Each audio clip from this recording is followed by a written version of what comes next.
Less than 10 years ago today did child model Thailand Blondu, who is only about 10 years old then, start controversy over a French Vogue photo shoot. Provocative poses, seductive, heavy makeup eyes, and even custom and diamond-crested heels to match her millions of dollars worth of jewelry that she sported, was she meant to allure to the sexy and erotic ways of adult media.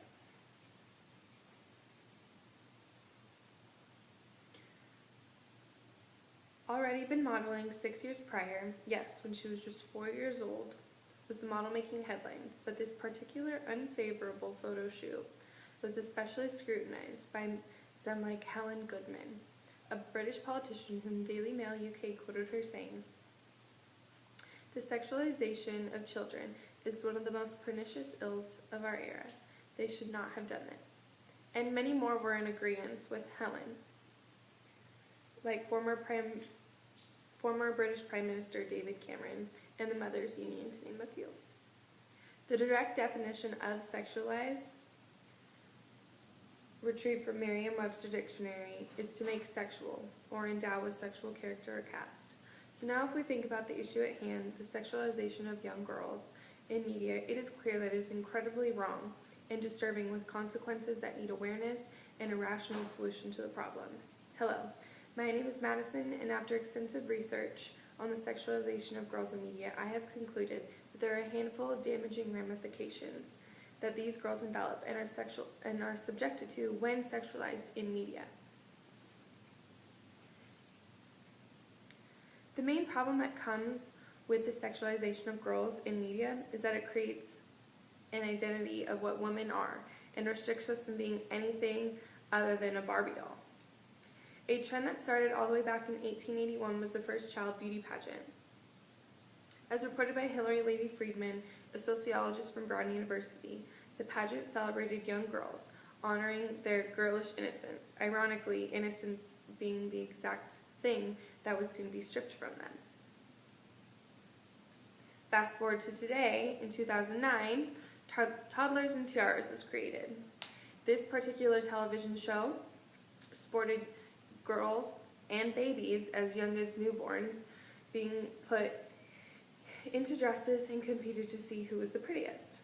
These children are sexualized by the way they are told to pose, when to wink during their walk, or even do a little shimmy in their extremely provocative clothing. Two pieces with glitz and feathers and low-cut tops to pair with their veneers and spray tans, all in attempts to mock adult models and conform to what media thinks is the norm.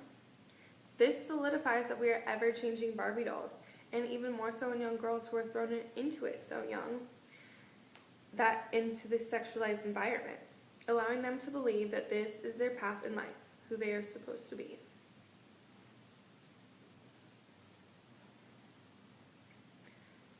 Another problem that stems from this pageant and modeling world is the body image ideals that these girls are taught so young.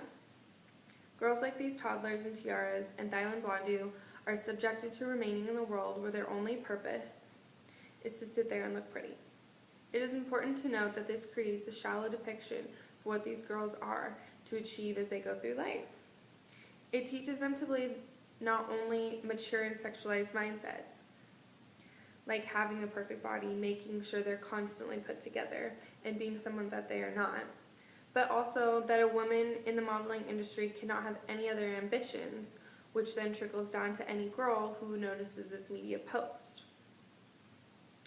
Sexualizing young girls in media is the very thing that molds their minds into believing that the only way in life is for me to be sexy, slim, and an exposed person, is the only way for people to notice me and for me to fit in.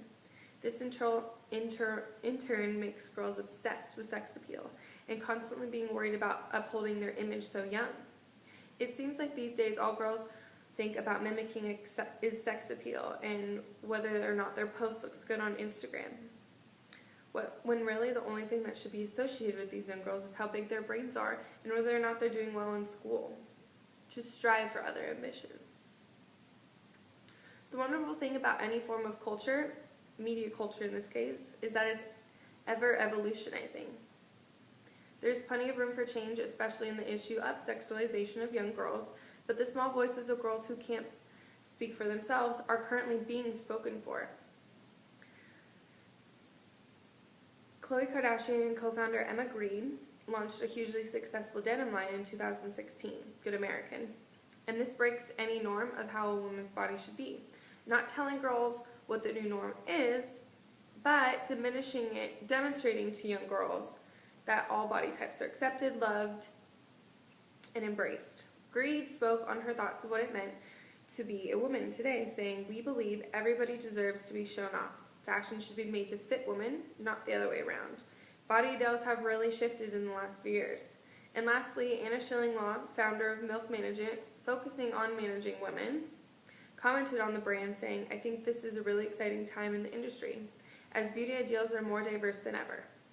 Speaking on behalf of girls who are discouraged from ambition in other aspects of life, rather than the Barbie doll life, Reese Witherspoon gives praise after praise to Hollywood women in her Woman of the Year speech put on by Glamour, making it apparent that the March for Women Empowerment still stands.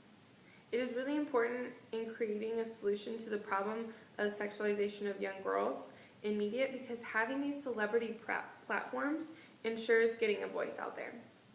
Khloe's voice discourages sexualization of young girls because she believes in the every body type, creating the more appropriate mindset girls should have instead of thinking sex appeal comes in the form of a double zero. Reese's voice diminishes the idea that modeling is the only career for girls to look up to, making it apparent that women are taking over in the best way possible. In other words, being in charge of a photo shoot instead of being the one whose picture is getting taken. Sitting there and just being told to look pretty, don't speak. Young girls aspire to be like the stars, and if Reese and Khloe continue promoting and speaking to those young minds about not conforming to those sexualized norms and Barbie doll-like identities, then the sexualization of girls will be diminished. Fast forward to today, Thailand Blondu is still modeling at the age of 17, still being scrutinized and still being made to look like this sexy woman in all of her modeling jobs. If she would have waited to model and had a normal childhood of playing with Barbies instead of being one, she could have had the possibility of reaching for other aspirations, still holding on to her innocence and never having to worry about makeup, high heels, or to dress like a model that's in her 30s. Thank you.